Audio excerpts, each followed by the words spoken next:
Saudara, kita akan melihat Matius 5 ayat 48. Biarlah apa yang jadi kerinduan Tuhan buat kita semua saat ini itu akan terwujud betul-betul. Kita izinkan terus Roh Kudus untuk menjamah dan bekerja dalam kehidupan kita. Saudara, seringkali dalam kehidupan kita ini persekutuan kita dengan Tuhan, atau kalau pakai istilah umum pergaulan kita dengan Tuhan seringkali terganggu dan sangat ditentukan oleh sikap hati kita di hadapan Dia. Nah, karena tuntutan-tuntutan hidup kita, tuntutan-tuntutan daging kita yang selalu minta enak, itu yang membuat kita jauh dari Tuhan. Matius 5:48 kita akan baca firman ini dan perhatikan betul-betul.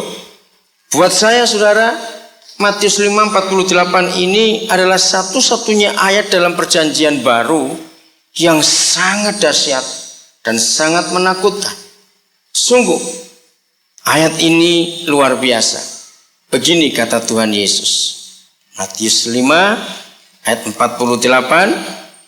Karena itu haruslah kamu sempurna, sama seperti Bapamu yang di surga adalah sempurna. Ayatnya pendek, tetapi justru ayat ini yang membedakan kekristenan dengan semua agama di dunia ini. Perhatikan, ayat ini pendek. Dan saya berani berkata, tidak banyak hamba-hamba Tuhan berani mengkhotbahkan ayat ini, karena firman itu seperti pedang bermata dua. Tetapi justru ayat inilah yang membedakan agama kekristenan dengan agama-agama yang ada di bumi ini. Tuhan Yesus minta, kalau saya tidak berkata menuntut, nggak main-main. Ada suatu standar, ukuran standar yang dipakai oleh Tuhan Yesus buat kehidupan kita sebagai orang-orang Kristen. Saya ulangi lagi, ada sebuah ukuran standar yang dipakai oleh Tuhan Yesus buat kita sebagai anak-anaknya. Dan standarnya, saya mengakui bahwa ini cukup berat standar ini. Dan terlalu jauh dari kemanusiaan kita. Dalam pergaulan saya dengan Tuhan, saya pernah terbuka dengan Dia. Saya berkata, Tuhan, apakah Engkau sudah berpikir ketika Engkau berfirman seperti ini? Sampai saya berkata begitu, saudara bisa bayangkan, apa Engkau sudah berpikir? Ukuran yang Kau pakai terhadap kami, ini gak main-main, saudara. Saya terbuka dengan Dia, dan saya berkata, kalau toh Engkau memberi ukuran, haruslah kamu sempurna, paling tidak seperti Rasul Paulus. Saya masih mikir-mikir itu. Saya ngerti nggak? Suara hati ini. Ini bukan cuma seperti Rasul Paulus. Saya tingkatkan lagi. Kalau toh standar ini naik sedikit dari Paulus, diturunkan sedikit dari tuntutan ini. Seperti Engkau, Yesus, standarnya. Saya juga masih mikir-mikir. Kenapa, saudara? Kalau hanya seperti Yesus, maafkan saya kalau saya pakai kalimat ini, sebetulnya tidak terlalu sulit. Kenapa? Sebab Tuhan Yesus pernah jadi seperti kita. Amin. Nah, waktu Dia jadi seperti kita, berarti kita bisa mengikuti. Karena Dia pernah jadi seperti kita sebagai manusia. Coba renungkan ini. Tapi ini tidak. Standarnya adalah Papa sendiri. Kalau saudara pernah lihat pengalamannya dengan Musa, ketika Musa ngotot ingin melihat Tuhan, Tuhan dipaksa oleh Musa karena Musa harus bertemu dengan Firaun dan dia takut. Dalam kesaksian Musa, dia itu seorang pribadi yang gagap, sulit bicara, apalagi suruh ketemu Firaun, raja besar. Dia takut. Dalam ketakutannya dia paksa Tuhan. Kalau saudara pernah baca kisah itu, waktu dipaksa, rupanya Tuhan agak tersinggung. Ini bahasa saya ini. Lalu Tuhan seperti bentak Musa. Kamu pernah mikir nggak Musa permintaanmu? Bahwa tidak akan ada orang, seorang pun di dunia bisa melihat wajahku. Mati dia. Saudara pernah tahu akhirnya Tuhan cuma menampakkan diri dari punggungnya saja. Terus lewat begitu. Karena dipaksa oleh Musa. Ini Bapak kita. Nah, orang Kristen perhatikan. Kita tidak bisa main-main sebagai Kristen. Karena kita harus tahu ayat ini. Izinkan saya menerangkan beberapa hal. Terlalu banyak hal-hal kemurahan Tuhan, kebaikan Tuhan yang kita dengar di dalam khotbah-khotbah. Kita baca dalam buku-buku rohani. Kita dengar dari kesaksian-kesaksian anak-anak Tuhan atau hamba-hamba Tuhan yang lain. Nah, karena ini tidak seimbang dengan satu ketuhanan Bapa kita di sisi yang sebelah.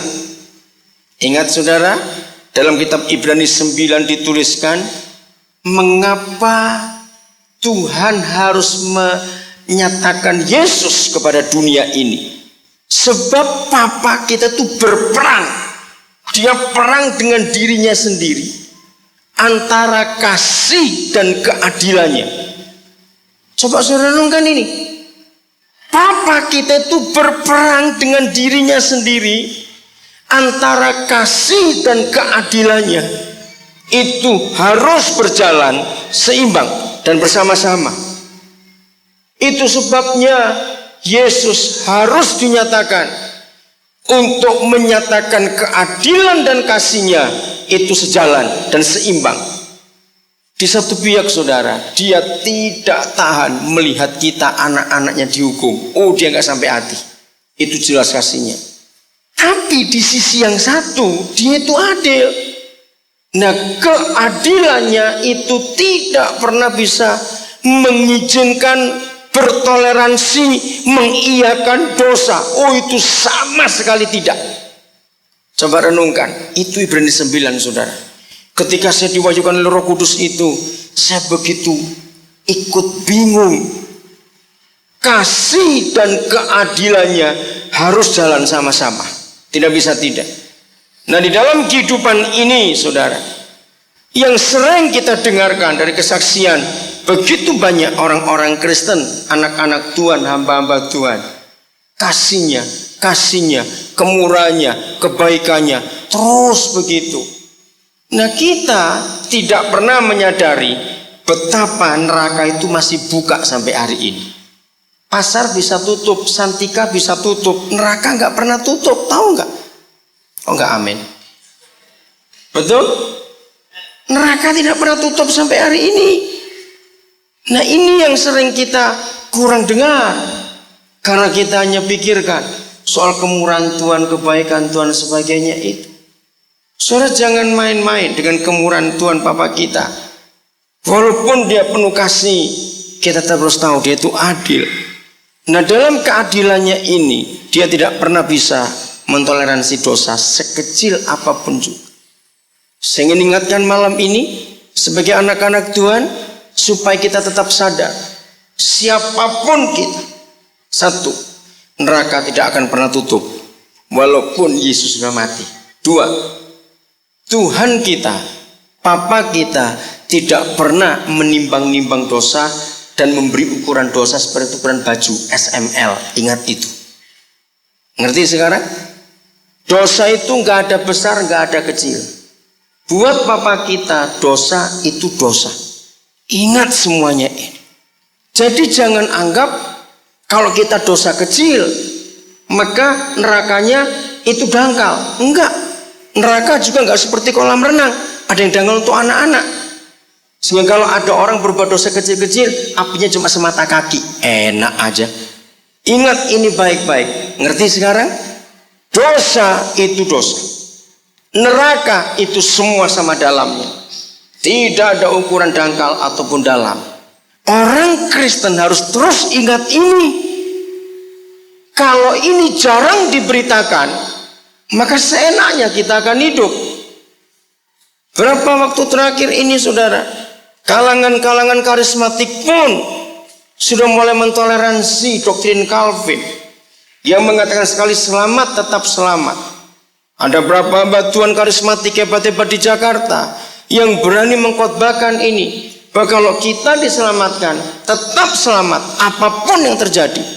Sambil dalam satu diskusi, seandainya ada orang Kristen merampok di supermarket, lalu dia ketangkap, lari ke jalan raya, tabrak mobil, mati, dia ke surga atau ke neraka. Nah, kalangan karismatik, entah apa alasan mereka yang mentoleransi doktrin Calvin, mereka berani berkata orang itu tetap masuk surga walaupun sedang mencuri matinya. Lalu saya pernah tanya kepada salah satu di antara mereka, alasan apa kalian berkata seperti itu? Alasannya sangat menakutkan. Mereka berkata begini, doktrin yang dipercaya akhir-akhir ini oleh kalangan karismatik dan Pantekosta ini, Bahtera Nuh adalah contohnya. Seandainya Nuh atau istrinya atau salah seorang anaknya atau salah seorang mantunya, kan 8 orang mereka di situ. Waktu mereka naik ke atas, Bahtera itu memberi makan berapa ekor binatang, lalu terpleset jatuh. Bukan tidak jatuh mereka, tapi jatuhnya tetap dalam Bahtera, nggak akan keluar dari Bahtera itu. Wah, konyol sekali ini. Dengar saudara, ada pengajaran itu akhir-akhir ini di kalangan karismatik, dan ini sangat berbahaya. Bagaimanapun juga Papa kita tidak pernah menoleransi dosa. Buat dia dosa tetap dosa. Maka itu anak Tuhan perhatikan, jangan pernah berpikiran dosa kecil hukumannya ringan, dosa besar hukumannya berat. Tidak, dosa tetap dosa. Maka itu, ini cuma ngomong aja ini, kalau ada yang berbuat dosa, jangan tanggung-tanggung, toh ke neraka juga sekalian saja. Ini betul, ini jangan cuma ditertawakan. Kalau mau mencuri yang gede sekali, jangan cuma 50.000, 200.000 nanggung, yang melet sekali, toh ke neraka juga. Kamu berzina lah, gak usah ngintip-ngintip.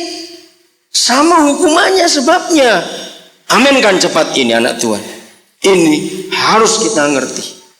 Nah, perhatikan sekarang. Di dalam keadilan dan kasihnya itu, Papa ngalami kebingungan yang luar biasa. Satu pihak, dosa tetap dosa, dan manusia yang melakukannya harus dihukum. Tidak ada toleransi apapun juga. Tapi di satu pihak, ini anaknya. Waktu saya masih kecil, saya sakit. Kemarin saya saksikan ini. Terus saya pernah ngomong begini pada Papa di surga. Waktu itu cukup parah sakit saya, divonis umur 6 tahun saya pasti mati. Karena harus dioperasi, saya punya kelainan pada usus saya. Dan pada sakit itu, saya masih ingat pelajaran sekolah minggu. Terus saya berkata gini pada Papa di surga, kenapa engkau enggak bunuh aja yang 2 orang itu, Adam dan Hawa, lalu engkau buat lagi? Gara-gara 2 orang itu berdosa, semuanya jadi menderita seperti ini. Ada yang pernah berpikir begitu enggak waktu masih kecil dulu? Saya berpikir. Karena firman Tuhan mengatakan kita menderita, kita mengalami semua hal itu gara-gara Adam dan Hawa yang berdosa. Dia jawab, tidak mungkin, karena mereka itu anak. Kita anak-anaknya. Tidak mungkin dia akan buang Adam dan Hawa terus dia buat lagi. Maka itu saudara, di dalam keadilannya dan kasihnya, maka Papa menemukan jalan keluar. Dia harus atasi dua-duanya. Dan satu-satunya cara untuk bisa mengatasi itu, dia harus jadi kita, namanya Yesus. Dan dia mati, terima hukuman, supaya setan tahu bahwa dia adil. Bayangkan, orang Kristen harus mengerti kebenaran ini. Coba kita melihat Ibrani pasal yang ke-7. Ibrani pasal yang ke-7, ayat yang ke-11. Ibrani pasal yang ke-7 ayat yang ke-11 dulu. Nanti kita lihat apa yang Tuhan kerjakan. Sudah? Karena itu, andai kata oleh imamat Lewi telah tercapai kesempurnaan, sebab karena imamat itu umat Israel telah menerima Taurat, apakah sebabnya masih perlu seorang lain ditetapkan menjadi imam besar menurut peraturan Melkisedek, dan yang tentang dia tidak dikatakan menurut peraturan Harun? Sebab jikalau imamat berubah, dengan sendirinya akan berubah pula hukum Taurat itu. Saudara dibaca ayat 1 pasal 7-nya seterusnya karena waktu. Jadi Melkisedek itu adalah Tuhan sendiri, Papa sendiri, supaya dia tidak dibantah oleh orang Israel. Yesus itu suku Yehuda, tetapi dalam kehidupannya dia harus jadi imam. Nah, Israel bisa protes ke surga. Kenapa engkau angkat imam dari suku yang bukan Lewi, tapi dari suku Yehuda? Maka itu Papa harus merubah peraturan yang dia buat demi keadilan dan kasihnya. Jadi jauh-jauh hari sebelum keimamatan berlangsung, Melkisedek ditampilkan dulu kepada dunia ini dan langsung ditemui oleh Abraham. Maka itu Israel begitu percaya kepada Melkisedek karena Abraham yang ketemu dan Abraham yang cerita, aku ketemu Melkisedek, tidak berbapak, tidak beribu, tidak berawal, tidak berakhir. Siapa pribadi ini? Tuhan sendiri, hanya supaya keadilan dan kasihnya bisa jalan sama-sama. Jadi orang Israel tetap mempercayai Mesias itu imam bagi mereka, walaupun lahir dari keturunan Daud yang adalah orang Yehuda. Coba saudara bayangkan. Itulah rahasia Ibrani. Untuk saudara baca, saya nggak ada waktu untuk menguraikan pasal 7 sampai pasal 10. Luar biasa, memang agak sulit dimengerti kitab Ibrani. Tapi ini gambaran sedikit saja. Nah, inilah Papa kita. Saya akan katakan ini, di dalam banyak gereja ini yang belum digenapi. Saya ulangi lagi, di dalam banyak gereja ini belum digenapi, yaitu keadilan dan kasih berjalan bersama-sama. Artinya, karena tuntutan Papa kita harus sempurna seperti dia, dan tidak ada alternatif atau pilihan lain. Ini harus kita kerjakan dalam kehidupan kita. Maka anak-anak Tuhan, mau tidak mau dalam seluruh kehidupan kita, apapun yang terjadi, yang kita hadapi dalam hidup sehari-hari, dari perkara-perkara kecil, perkara-perkara sepele, sampai perkara-perkara besar yang kita hadapi dalam hidup sehari-hari. Dengarkan gereja Tuhan, maka saudara dan saya terus harus melihat contoh yang satu, Papa kita. Jadi begini, apa saja yang terjadi dalam kehidupan kita, selalu kita pikirkan, kalau papaku ngalami seperti aku begini, kira-kira tindakannya apa? Ini yang paling gampang untuk kita kenali standar ini tadi. Saya ulangi lagi, apapun yang kita hadapi dalam hidup ini, maka kita harus melihat contoh. Kalau papaku ngadapi begini nih, kira-kira sikapnya itu bagaimana? Saya ingin beri kesempatan salah seorang aja di antara saudara, coba ungkapkan satu masalah saja yang saudara hadapi atau contoh. Nanti saya akan jawab bagaimana cara menghadapi itu. Contoh apa? Misalnya, ada yang memberi contoh, satu orang aja, gak usah ragu-ragu. Saudara ngalami apa misalnya? Lalu kita harus menggunakan standarnya Papa kita. Ada yang memberi contoh seorang aja, jangan dari saya. Kalau dari saya itu gak akan akurat, tapi dari saudara. Kira-kira apa? Coba jawab. Apa contohnya? Sebut aja gak apa-apa. Ayo, jangan lama-lama. Ada yang berani jawab? Saya minta contoh satu kasus yang saudara hadapi dalam hidup, entah orang lain atau saudara pernah pengalaman itu, mengalaminya. Nanti saya akan jawab, ini caranya menyelesaikan. Papaku berbuat apa kalau ngalami seperti ini? Ada? Ayo, satu orang aja, cepat, jangan lama-lama. Luput dari, jangan, justru yang berat masalahnya ini, jangan yang ringan.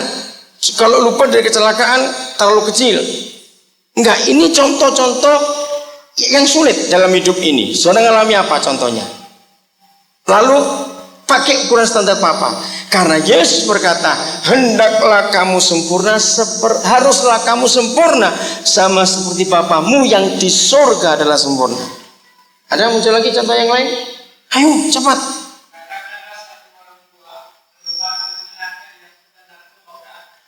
Seorang tua yang anaknya sudah narkoba berat. Contoh bagus sekali. Kita dituntut untuk menghadapi itu. Saudara, kami nggak punya anak. Dan kami memang tidak minta, tidak gelisah juga. Kami suami istri sudah menerima apapun keputusan Tuhan. Diberi baik, tidak diberi baik. Tapi terus terang dalam kehidupan kami, begitu banyak kami nangani kasus narkoba. Dan bagi yang belum pernah punya pengalaman itu, jangan sampai terjadi di keluarga kita. Ini mengerikan sekali, saudara. Anak yang kena narkoba, saudara, kalau saya mau jujur, kalau tidak ada hukum pembunuhan, orang tua akan bunuh anak-anak itu. Saudara, menjengkelkan sekali. Kelihatan baik, tapi jahat dan bajingannya anak itu mengerikan sekali. Dan ini contoh yang baik.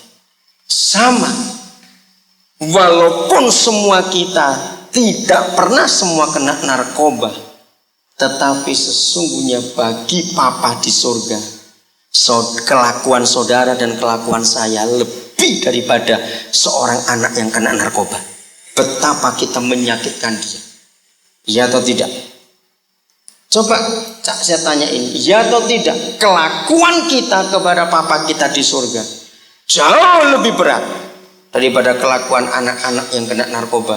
Saudara, anak yang kena narkoba itu, kalau toh sakit, biar sakit sekali dah, itu hak orang tua. Ini sakit tidak, waras juga tidak, tapi kelakuannya, sudahlah. Nah, Papa kita waktu menghadapi kita lebih daripada seorang yang kena narkoba anaknya. Maka itu dalam keadilannya kita harus dihukum, tidak bisa tidak. Tapi dalam kasihnya dia nggak sampai hati untuk menghukum kita. Maka apa yang Papa buat? Ini yang dia buat. Dia mengikuti kita. Ini kasih yang luar biasa. Dia yang menanggung hukuman itu. Jadi ketika dia mau marah kepada anak itu, yaitu kita, maka yang dia pukul adalah dirinya sendiri, bukan anak itu yang dipukul. Itulah Yesus yang dikorbankan buat kita. Jadi saya sarankan kepada orang tua yang anaknya kena narkoba, ikuti anak itu kemanapun dia pergi, bukan dengan kemarahan, tapi tanggunglah penderitaan. Saudara, bermalam-malam saya tidak tidur menjagai anak yang kena narkoba. Saya harus menanggung malunya ketika kelakuannya berubah jadi pencuri. Terus saya ikuti. Saudara, ini yang mengerikan sekali. Karena anak yang kena narkoba kita nggak bisa salahkan, karena dia lagi nggak waras.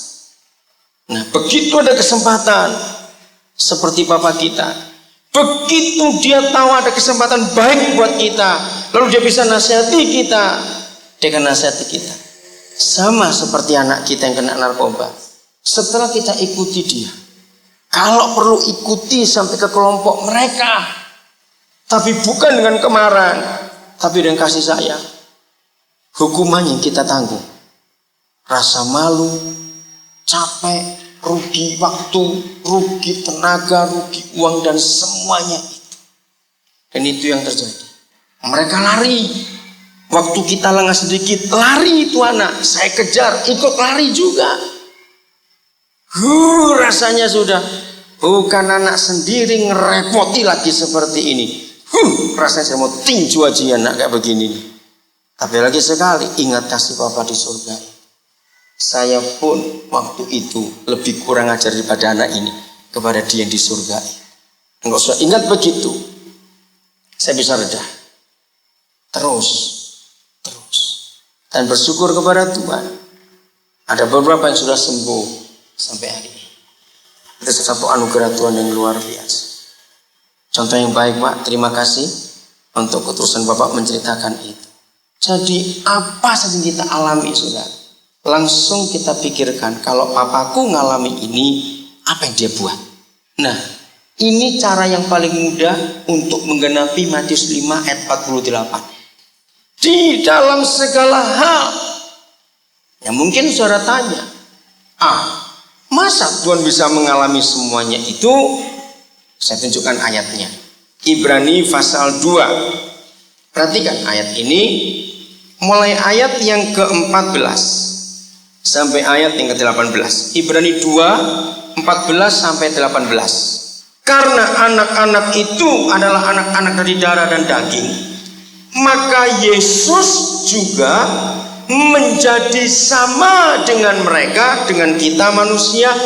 Dan ini yang penting, dan mendapat bagian dalam keadaan mereka. Garis bawahi, sudah sama seperti kita, lalu mendapat bagian juga dalam keadaan kita, supaya oleh kematiannya Yesus memusnahkan setan yang berkuasa atas maut, dan supaya dengan jalan demikian Ia membebaskan mereka yang seumur hidupnya berada dalam perhambaan oleh karena takutnya kepada maut. Sebab sesungguhnya bukan malaikat-malaikat yang Ia kasihani, tapi keturunan Abraham yang Ia kasihani. Itulah sebabnya, ini ayat yang dahsyat buat saya.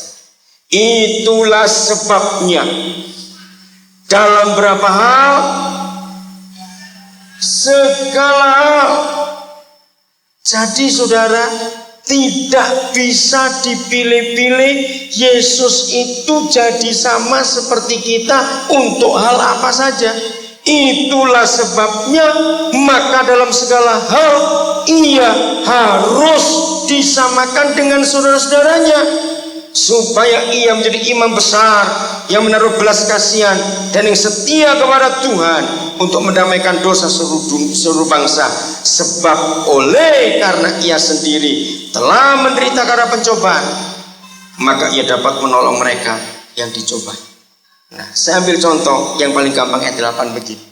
Dokter Nangawi, dokter umum atau spesialis? Umum, baik. Saya mau ngomong spesialis. Menurut ayat 18 itu begini. Seorang dokter kardiolog ahli jantung itu akan jadi terkenal dan cukup baik bukan karena dia seorang ahli dan semua pasien jantung sembuh di tangan dia, tidak. Tapi seorang kardiolog akan diakui baik kalau dia sendiri pernah kena serangan jantung. Ngerti nggak contoh ini? Sehingga waktu dia menangani pasien jantung, dia tahu. Seorang dokter ahli kanker, maka dokter akan terkenal kalau dia sendiri pernah kena kanker dan dia sembuh. Ngerti contoh ini saudara? Ini artinya 18. Karena Yesus pernah dicobai oleh semua bentuk pencobaan yang manusia pernah alami, maka itu dia sanggup menolong setiap manusia yang pernah kena pencobaan. Amin kan ayat? Saudara tangkap? Yesus dalam segala hal, bukan cuma 1 sampai 1000, tapi segala hal yang manusia pernah alami, dia pernah alami juga. Pasal 4 kitab Ibrani ayat 14 sampai 16. Karena kita sekarang mempunyai imam besar agung yang telah melintasi semua langit, yaitu Yesus anak Tuhan. Ini tetap kata imam, anak Tuhan. Baiklah kita teguh berpegang pada pengakuan iman kita. Sebab imam besar yang kita punya bukanlah imam besar yang tidak dapat turut merasakan kelemahan-kelemahan kita. Sebaliknya sama dengan kita, Ia telah dicobai, hanya tidak berbuat dosa. Ini yang penting. Ayat 16. Sebab itu marilah kita dengan penuh keberanian menghampiri takhta kasih karunia, supaya kita menerima rahmat dan menemukan kasih karunia untuk mendapat pertolongan kita pada waktunya. Jadi begini kesimpulan pasal 2 pasal 4. Adik-adik remaja, saya mau tanya kepada kamu. Menurut kalian setelah baca 2 pasal ini, Tuhan Yesus pernah patah hati enggak? Cepat jawab, enggak usah ragu-ragu. Dia pernah patah hati? Dia pernah putus cinta? Cepat jawab, pernah atau tidak? Jangan ragu-ragu. Pernah. Hebat ini anak-anak remaja.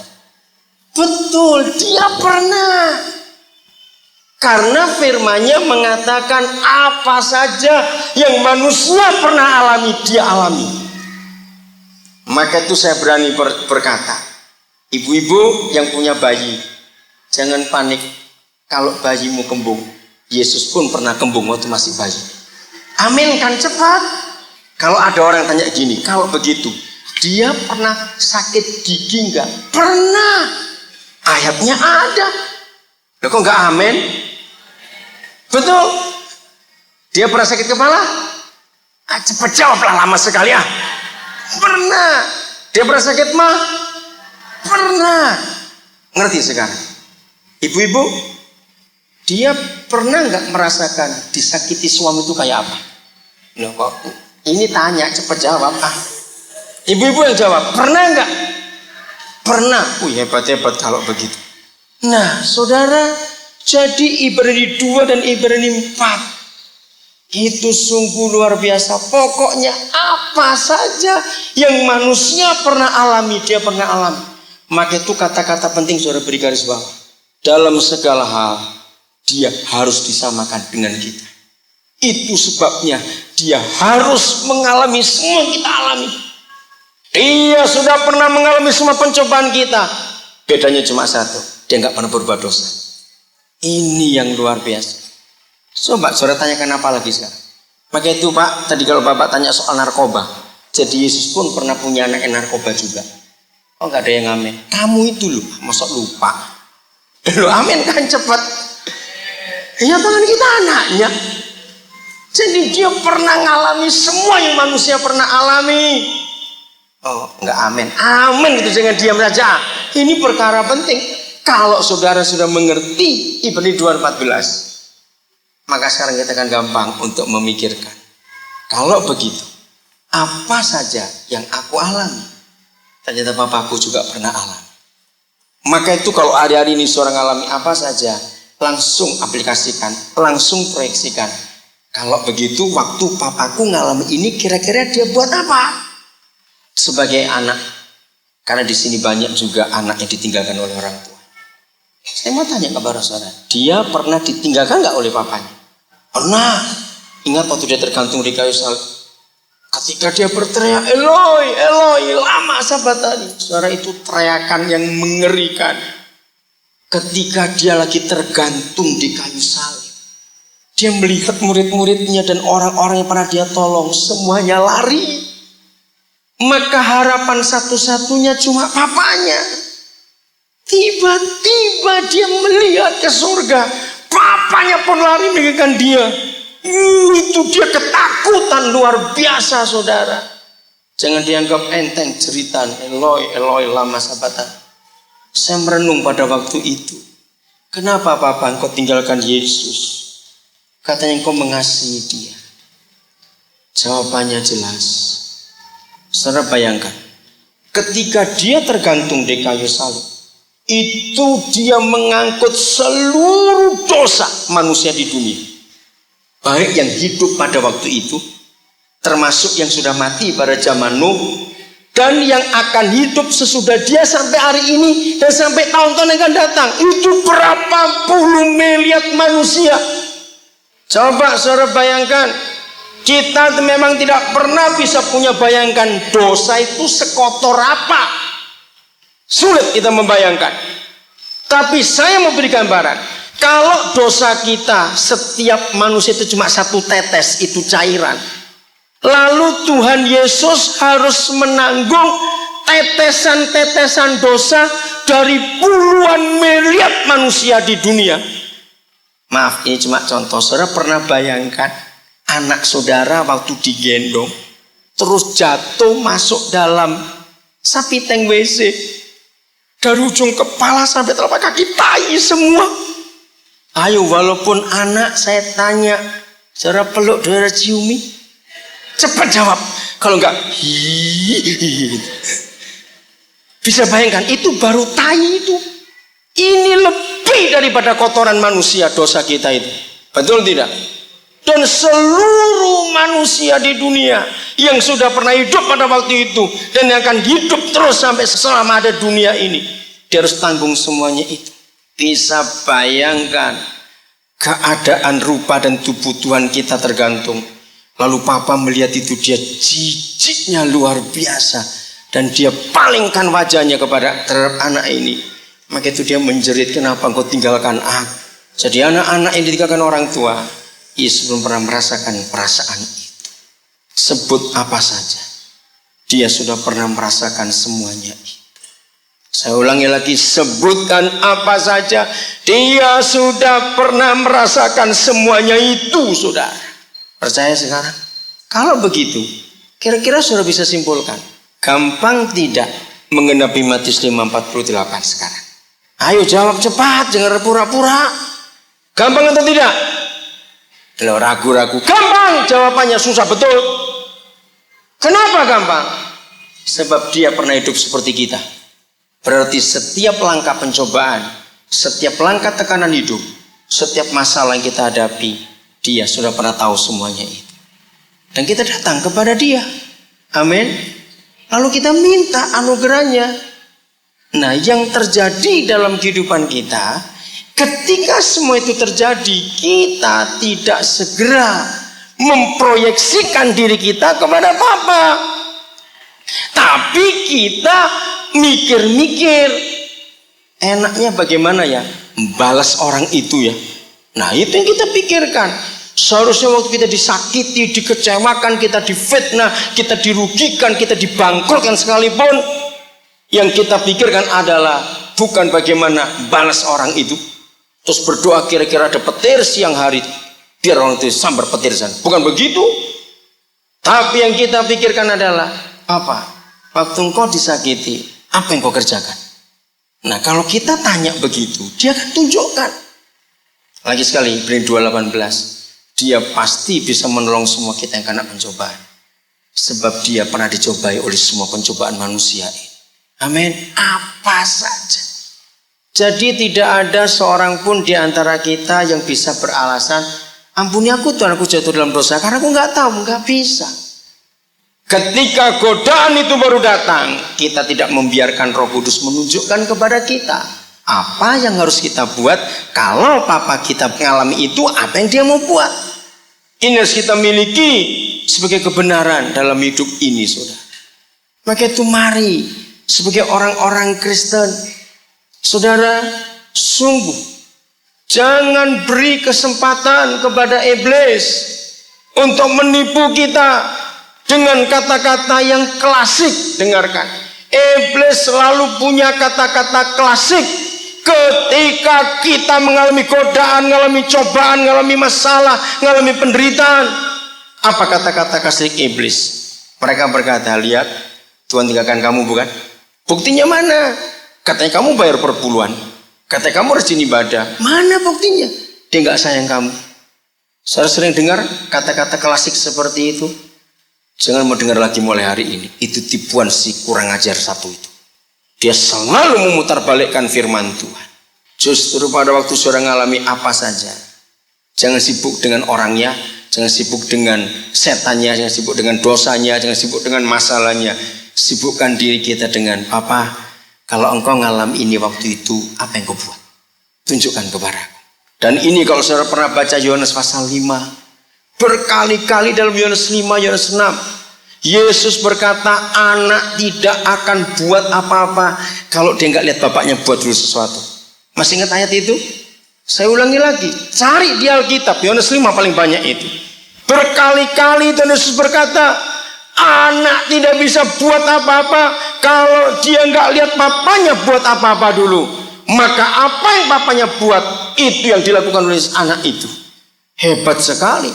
Jadi itulah contoh yang paling gampang dalam kehidupan kita. Ketika begitu banyak tekanan, begitu banyak tantangan, begitu banyak kesulitan, begitu banyak godaan dosa yang datang dalam diri kita, percayalah mulai hari ini bahwa saudara dan saya tetap bisa sempurna seperti Bapa di surga sempurna. Amin. Karena kita sudah tahu caranya untuk menghadapi semuanya itu. Ada apa-apa?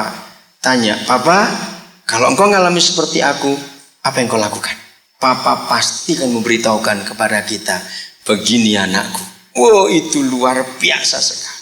Nah, dengan cara seperti ini, saudara, maka tidak ada seorang pun di antara kita sebagai orang-orang percaya akan gampang jatuh dalam dosa. Katakan amin. Tidak akan itu. Karena begitu godaan datang, begitu masalah datang, begitu penderitaan datang, begitu kesulitan datang, kita nggak akan jatuh karena langsung kita tanya, Papa, kalau engkau ngalami begini, engkau buat apa pada waktu itu? Oh, dengan suka hati, Papa kita akan menunjukkan kepada kita. Saudara, ini yang Tuhan inginkan. Maka itu sebagai orang-orang percaya, dalam segala hal hubungan kita dengan Dia, jangan lari kemana-mana, terus resapi, alami, rasakan hubungan kita dengan Dia adalah hubungan anak dengan orang tua. Maka itu Yesus tidak berkata yang muluk-muluk. Walaupun yang dikatakan itu Yahweh yang besar, pencipta alam semesta, tapi dalam ayat itu dia berkata, kamu harus sempurna sama seperti Bapamu. Dia tidak berkata seperti Tuhanmu, seperti yang maha kuasa, maha besar, tidak. Dia berkata harus sempurna seperti Bapakmu, Papa, saudara. Jadi apa saja hubungan yang kita buat, tetap hubungan Papa dengan anak. Nah, kalau kita melihat konsep ini, maka hubungan kita dengan Papa di surga itu nggak sulit. Jadi jangan bayangkan, begitu menakutkan kita menghadapi semua itu, tidak. Sebab apa? Sebab Papa kita itu Papa yang luar biasa. Dia penuh pengertian. Kalau kita tahu keadilannya, kita tahu kasihnya, ternyata nggak sulit. Walaupun Dia adil, kita nggak akan dihukum sembarangan, karena Dia akan tolong kita untuk melakukan semuanya itu bagi kemuliaan namanya. Amin. Biarlah saat ini semua kita sebagai orang-orang percaya, jadi orang percaya yang benar, kita penuh kemenangan dalam hidup ini. Tidak mengalami kekalahan sama sekali. Dalam segala yang kita buat, Papa kita dimuliakan. Karena kita tahu bagaimana cara menyelesaikan semua permasalahan dalam diri kita. Betul, gampang nggak kalau begitu? Cepat saya tanya saudara, gampang atau tidak mulai hari ini kalau kita ngerti kebenaran ini? Gampang sekali. Jadi walaupun menakutkan ayat itu, hendaklah kamu sempurna seperti Bapamu yang di surga sempurna. Ternyata gampang. Sebab Dia Papa, Dia bukan cuma Tuhan yang jauh, Dia Tuhan yang dekat dengan kita. Kasihnya luar biasa. Kalau kita ngalami apa-apa, ternyata Dia bertanggung jawab untuk kehidupan kita. Itu sungguh-sungguh luar biasa. Saudara percaya mulai hari ini kita bisa jadi pemenang? Menjadi Kristen, saudara, itu tidak sekedar kita ke gereja. Menjadi Kristen tidak sekedar kita ganti nama. Menjadi Kristen tidak sekedar kita dibaptis. Menjadi Kristen kita tidak sekedar ikut kegiatan ini, kegiatan itu, tidak. Tapi kita akan belajar hari ini, menjadi Kristen itu ternyata ada tugas atau tanggung jawab yang Tuhan sediakan buat kita. Saya ulangi lagi, menjadi Kristen ada sebuah tanggung jawab yang Tuhan sediakan buat kita. Nah, apabila tugas atau tanggung jawab ini tidak bisa kita kenal, kita ketahui, maka pasti kekristenan kita tidak akan bisa menyenangkan hati Tuhan. Dan ini perlu sekali. Yeskiel 37 kita akan jadikan acuan untuk kita belajar. Yeskiel 47 maksud saya. Yeskiel 47 bukan 37, maaf.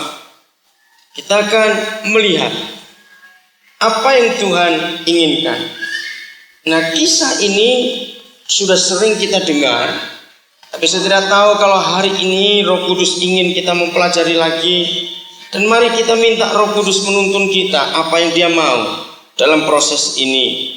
Ketika Yeskiel dibawa oleh Roh Kudus, ketika dia masuk dalam bait suci, ada sungai yang mengalir menuju ke arah timur. Kita tahu air yang pertama dia masuk sungai itu baru semata kaki, lalu selutut, lalu sepinggang, lalu dia nggak bisa berbuat apa-apa lagi. Nah, yang kita mau lihat, saudara, ayat yang ke-6. Ayat yang ke-6, lalu malaikat itu berkata kepadaku, sudahkah kau lihat, hai anak manusia? Kemudian dia membawa aku kembali menyusur tepi sungai. Jadi perjalanan sudah jauh, dibawa kembali Yeskiel. Dalam perjalanan pulang, sungguh Nah, kata sungguh ini menunjukkan dia surprise. Yeskiel kagum. Dia terkejut. Sungguh. Ada apa, saudara? Inilah tanggung jawab gereja yang kita harus kerjakan dalam kehidupan kita. Sungguh, sepanjang tepi sungai itu ada amat banyak pohon di sebelah sini dan di sebelah sana. Ia berkata kepadaku, sungai ini mengalir menuju wilayah timur dan menurun ke arah Yordan dan bermuara di laut asin, air yang mengandung banyak garam. Ini satu nubuat, saudara. Ternyata laut mati suatu hari nanti akan berubah, yang begitu asin sampai gak ada kehidupan. Perhatikan nubuat ini. Dan air itu menjadi bagaimana? Tawar. Saudara, kitab Yeskiel adalah satu-satunya buku di dunia ini yang menubuatkan, yang menuliskan, yang menyebutkan bahwa suatu hari laut mati akan jadi tawar. Saudara, oleh kemurahan Tuhan, kami suami istri sudah 3 kali kami ke laut mati. Dan laut itu tidak ada kehidupan. Bukan cuma sekedar asin. Asinnya luar biasa. Sampai orang segemuk apa? Mau 300 kilo berat seorang manusia, kalau masuk ke laut mati itu tidak akan pernah tenggelam. Dia pasti mengapung. Karena begitu asinnya. Orang mau belajar berenang aja nggak mungkin bisa di situ. Karena dia mengapung. Begitu asinnya kadar garamnya itu. Nah, kalau Alkitab adalah satu-satunya buku di dunia ini yang menuliskan bahwa suatu hari laut mati akan jadi tawar lagi. Saudara, tidak ada satu manusia pun yang percaya. Ahli-ahli pun gak ada yang percaya. Mana mungkin danau seasin itu bisa tawar? Anak-anak Tuhan, perhatikan peta. Baik peta dunia maupun peta Alkitab. Kalau toh kita tidak punya firman Tuhan sebagai Alkitab ini, saya cuma berikan contoh saja. Kalau toh kita tidak punya firman Tuhan sebagai yang ada di Alkitab ini, tetapi kita percaya Tuhan berbicara kepada kita, dan tanah Kanaan atau Israel itu contohnya, maka sesungguhnya setiap pribadi kita cukup untuk bisa mengerti kebenaran ini. Kenapa? Karena di Israel itu adalah satu-satunya tempat di bumi ini yang ada 2 danau.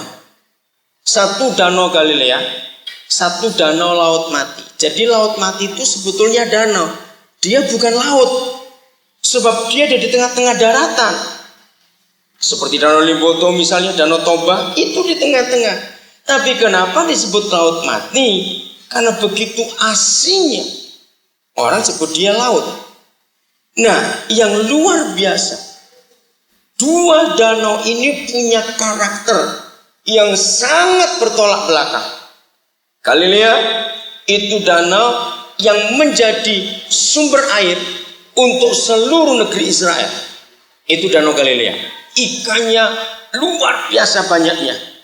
Nah, di danau itu juga kalau tiba-tiba ada angin, maka datang ombak yang cukup besar. Dan Tuhan Yesus pernah terombang-ambing dengan murid-muridnya di danau itu. Itu danau.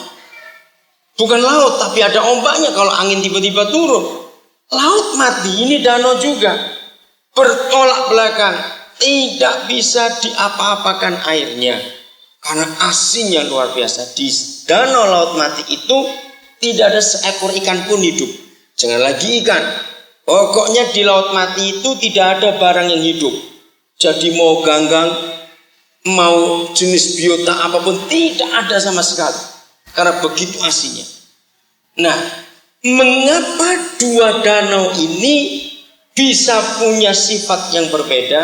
Dan lebih hebat lagi, 2 danau ini diairi oleh satu sungai yang sama, yaitu Sungai Yordan.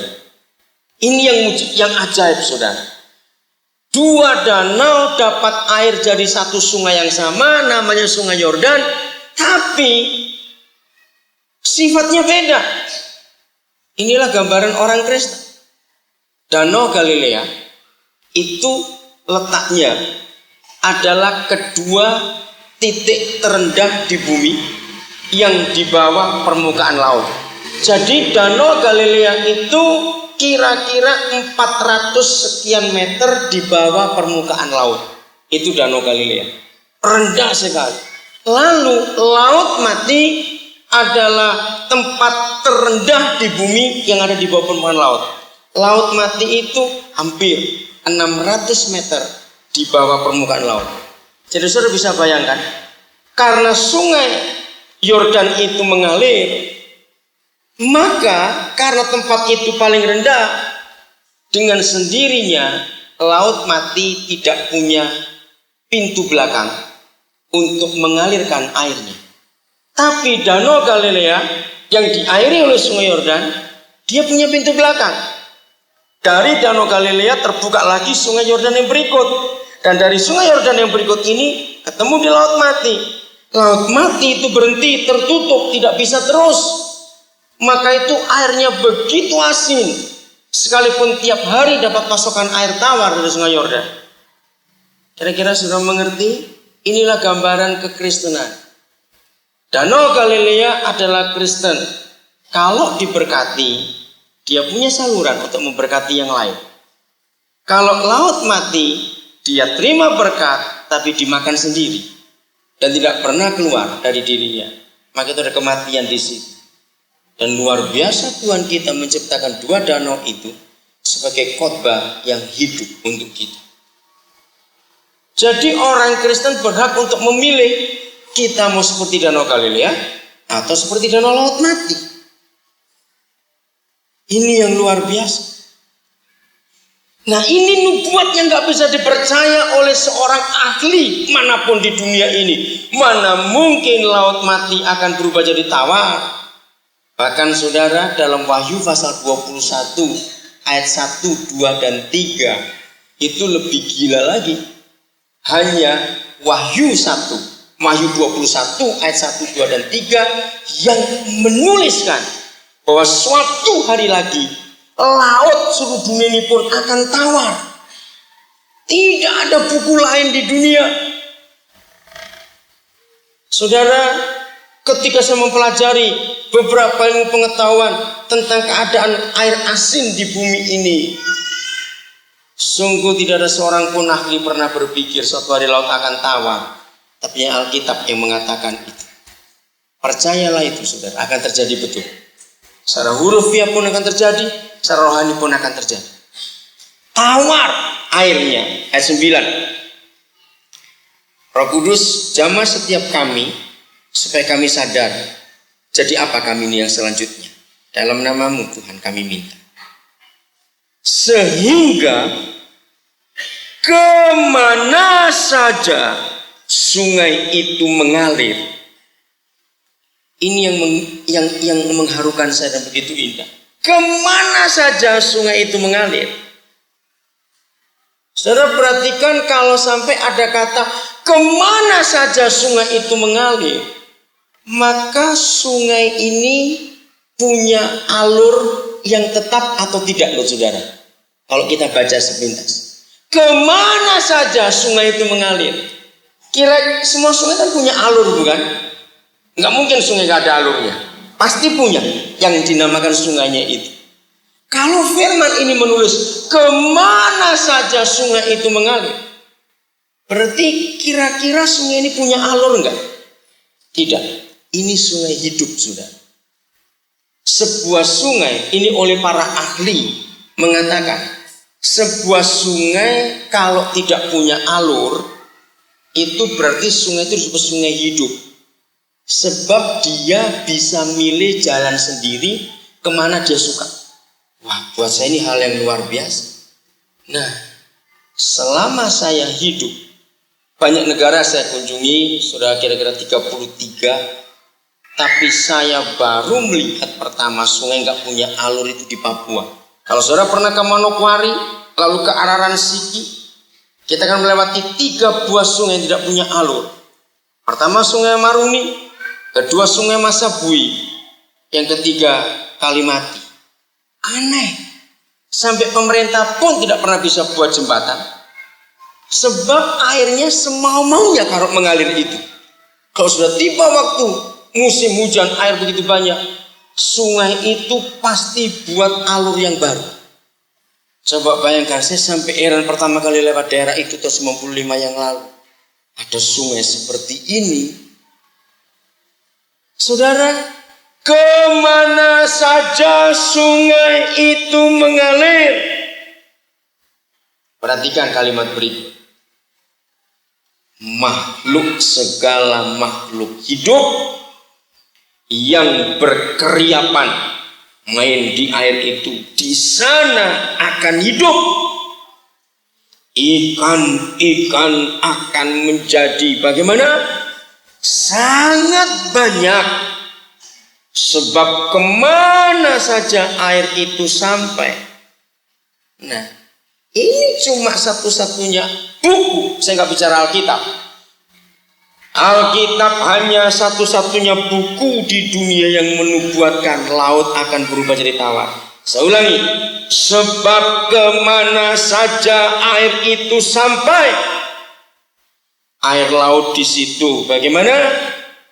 Menjadi tawar. Dan kemana saja sungai itu mengalir, semuanya di sana hidup. Maka penangkap-penangkap ikan penuh sepanjang tepinya, mulai dari En-Gedi sampai En-Eglaim. Daerah itu menjadi penjemuran pukat, dan di sungai itu ada berjenis ikan, seperti ikan-ikan di laut besar, sangat banyak. Gereja Tuhan, lagi sekali, saya belum tahu jelas mengapa saat ini Roh Kudus menyuruh kita mempelajari firman ini. Mungkin Bapak Penggembala bersama Ibu dan tim pelayanan di gereja Eklesia dan rekan-rekan gembala yang datang dari sebuah kampung, tolong para pelayan Tuhan gumulkan dalam diri saudara tentang firman ini. Tapi kami satu tim, Ibu Yanti adalah ketua doa. Kami percaya bahwa Gorontalo ini sudah ditetapkan oleh Tuhan kita di dalam nama Yesus akan menjadi satu-satunya provinsi di Indonesia yang kita minoritas, tetapi lawatan untuk yang mayoritas akan terjadi lebih hebat daripada provinsi lain di negara ini. Saudara perhatikan, maka itu bagaimana sikap gereja menanggapi lawatan Tuhan ini. Saudara, bukan saya mau berkata lebih daripada apa yang saya hidup. Saya bukan tipe pendeta undangan. Banyak gereja mengundang saya sulit. Dan istri saya tadi malam SMS beritahu kepada saya. Dia berkata gini, kamu sadar nggak? Kapan yang terakhir kali pelayanan kita itu ada di satu tempat lebih dari 1 minggu? Ketika saya baca itu dan saya balas pada dia, apa yang kamu pikirkan? Ada apa di Gorontalo? Dia tanya begitu kepada saya. Ada. Saya bilang Selasa nanti saya cerita pada kamu apa yang terjadi. Karena istri saya heran. Jarang sekali dalam pelayanan saya di sebuah tempat itu lebih dari seminggu. Lagi sekali saya mau katakan, hidup saya milik Tuhan. Dan saya punya prinsip seperti Kisah Rasul pasal 20 apa yang Paulus katakan. Saya cuma tawanan roh. Kemana dia suruh, saya akan pergi. Saudara, sudah 30 tahun saya pergi pelayanan. Ongkos jalan hampir tidak pernah saya minta dari yang mengundang. Hampir tidak pernah. Saya 3 kali ke Gorontalo tidak pernah sendiri dengan tim. Sampai hari ini panitia yang mengundang saya 3 kali tidak pernah beri tiket saya, dan saya tidak pernah minta untuk itu. Kemana saja saya pergi, yang jauh maupun yang dekat. Maka itu saya bukan tipe hamba Tuhan undangan. Jadi kalau sampai Roh Kudus menyuruh saya ke sebuah tempat, itu pasti dia punya maksud sesuatu. Untuk itu orang-orang Gorontalo perhatikan ini baik-baik. Kalau saudara sebagai orang yang ditempatkan di provinsi ini, dan saudara tidak serius, tidak sungguh-sungguh mengerti kehendak Roh Kudus, celakalah provinsi ini. Ini nubuat, saudara. Tuhan Yesus menekankan kepada gereja bahwa kita ini penjala-penjala manusia. Betul? Dalam hidup kekristenan kita, Kalau bicara menangkap ikan, kira-kira tahu nggak siapa itu yang dimaksud? Betul? Mereka yang di luar sana. Nah ini nubuat. Percayalah. Gorontalo akan menjadi kegemparan nanti. Yang mayoritas akan melihat kemuliaan Tuhan dan mengalami kasih yang luar biasa itu. Ini nubuat. Tapi masalahnya tergantung saudara. Mau jadi Danau Galilea atau Laut Mati. Catat itu baik-baik. Masalahnya di tangan saudara sekarang. Mau jadi Danau Galilea atau Laut Mati. Ini yang harus kita kenal. Dan kita pikirkan dalam kehidupan ini. Sebab apa? Sebab Tuhan harus menyelesaikan pekerjaannya. Kemana saja sungai itu mengalir. Saudara percaya bahwa kita adalah sungai Tuhan? Betul? Kenapa saya berani berkata kita sungai? Kita lihat Yohanes 7 dulu. Yohanes 7. Bersyukur kepada Tuhan, panitia untuk kali ini bawa kami satu tim keliling. Walaupun belum semua, tapi buat kami cukup. Saya sebagai seorang peneliti melihat di beberapa kecamatan dan beberapa kabupaten yang kami kunjungi dalam perjalanan kali ini, saya tahu bahwa nubuat Yeskiel ini pasti terjadi di provinsi ini. Tapi lagi sekali bagaimana kesiapan para pendeta, para hamba Tuhan, para anak-anak Tuhan di provinsi ini. Saudara mau jadi sungai yang model apa? Yohanes 7 ayat 38. Inilah satu-satunya ayat dalam Alkitab yang akan memberitahukan kita syarat untuk kita bisa menjadi sebuah sungai. Barang siapa percaya kepadaku. Oh, sebagai orang-orang Kristen, kita tidak perlu diragukan bahwa kita percaya kepada Yesus. Amin. Tidak ragu-ragu. Tapi ada persyaratan. Anak-anak Tuhan, percaya yang model apa? Percaya yang bagaimana? Ini kasus lain lagi. Ini masalah lain lagi. Barang siapa percaya kepadaku, puji Tuhan. Tapi tidak sekedar percaya.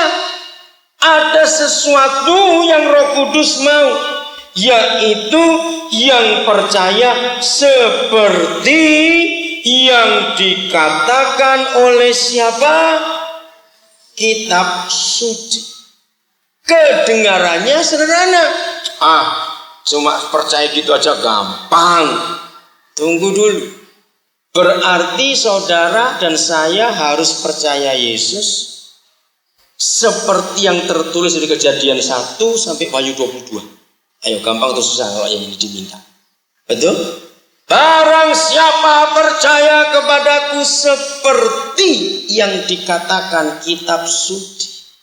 Saudara, ternyata nggak gampang. Sekedar percaya Yesus, oke. Tanya orang-orang, percaya. Tapi persyaratannya ini seperti yang dikatakan kitab suci. Ini masalah lain lagi.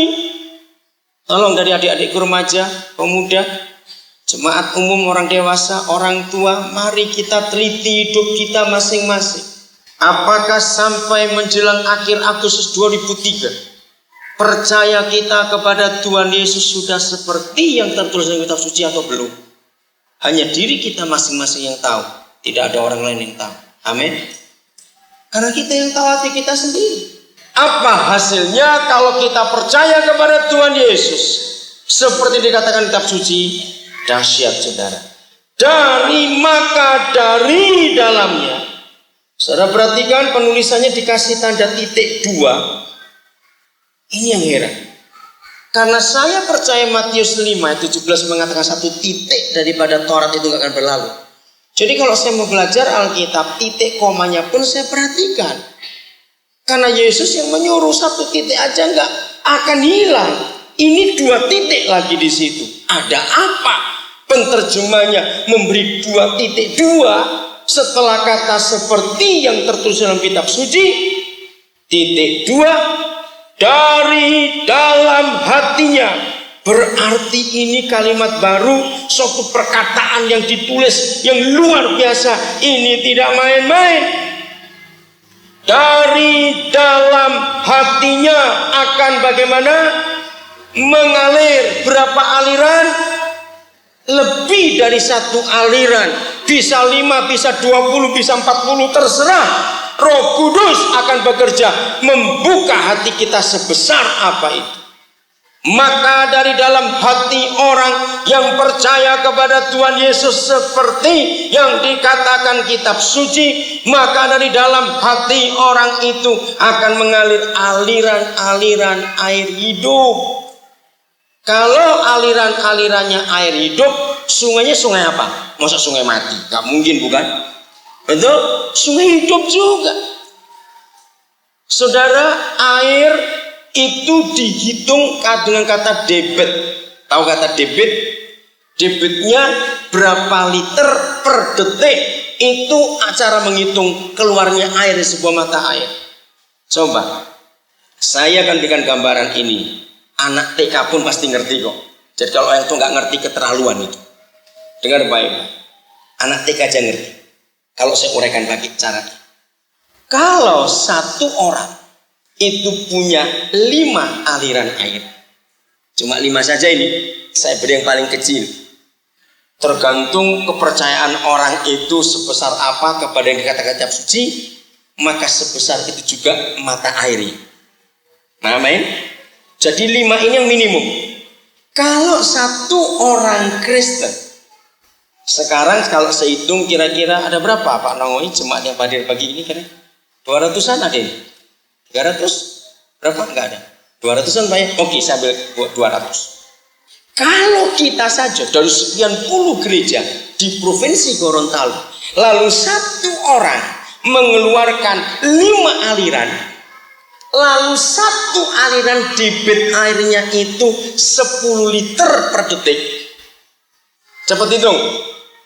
Kalau satu orang punya 5 aliran, 1 detik keluar berapa liter air? 50. Susah betul ngitung.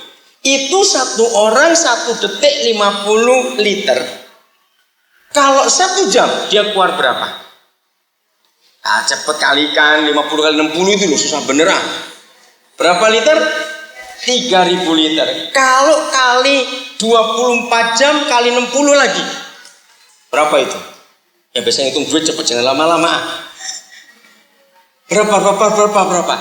1 jam 3000 kali 24. Berapa itu? 24 kali 3000 berapa? 24 kali 3 aja berapa sih? 60. Berapa? 72.000 liter satu hari kali 200. Apa enggak banjir Gorontalo ini? Kira-kira nangkep gak ini saudara? Nah, kalikan sekian banyak orang Kristen itu kalau satu orang baru 5 aliran. Saya sudah katakan tadi, tergantung imannya kepada kitab suci itu berapa besar. Saudara, ini gak main-main saudara. Kalau satu orang punya 10 aliran, ini cuma ngomong jangan tersinggung. Yang gemuk pasti alirannya lebih banyak. Wah, kalau satu orang punya 10 mata air, dan setiap mata air 1 detik 10 liter, sebulan saja sudah jadi apa ini? Jadi ini yang saya pernah hitung. Kalau sekian juta orang Kristen di dunia, semua percaya Yesus seperti dikatakan kitab suci, pasti lautnya akan jadi tawar. Amin. Saudara, begitu gampang ternyata. Jadi nginjil itu tidak susah. Yang penting kita menyatakan hati kita percaya kepada Dia seperti yang dikatakan kitab suci. Betapa bodohnya gereja. Kalau firman yang begitu gampang kita hambat. Karena doktrin, karena dogma, karena pengertian yang salah. Betapa gobloknya kita. Jadi Gorontalo tidak perlu waktu yang lama. Dimanapun kita pergi. Nah, kalau saya bicara tentang kebutuhan pokok manusia. Orang lebih perlu air atau lebih perlu makan? Coba jawab, kalau suruh milih. Air, itu kebutuhan pokok. Sebab lebih daripada 50% tubuh kita terdiri dari air.